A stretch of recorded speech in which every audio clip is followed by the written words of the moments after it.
oxirgi paytlar O'zbekistonda, ayniqsa Samarqandda bitta holatni juda ko'p ko'ryapman. Oddiygina bosh og'rig'i bilan kelsangiz, sizni darrov cherepnoy davleniyni o'lchashga yuborishyapti. Agarda davleniya 12, 14, 16 chiqsa, darrov vahima boshlanyapti. Sizda cherepnoy bor ekan deyishyapti va keraksiz kapelnitsa, ukol, dorilar boshlanyapti.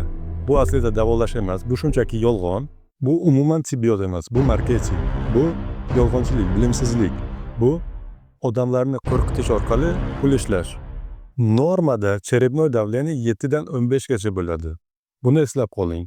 Faqatgina cherepnoy davleniya 20 dan oshsa, kasallik hisoblanadi va davolash talab qilinadi. Bunaqa holat esa faqatgina 100 mingta odamdan bir kishida uchrashi mumkin. Ya'ni sizda cherepnoy davleniya bo'lish ehtimoli juda kam. Bizlarda ishlatiladigan transkranial doppler apparati esa davleniya faqatgina 20 dan oshsa, keyin to'g'ri ko'rsatadi. Ungacha faqat xato ko'rsatadi. Bu shunchaki keraksiz tekshiruv.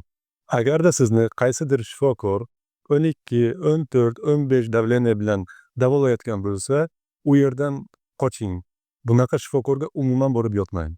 Chunki yo u bilib turib sizni aldayapti, yoki bilmay turib sizni aldayapti.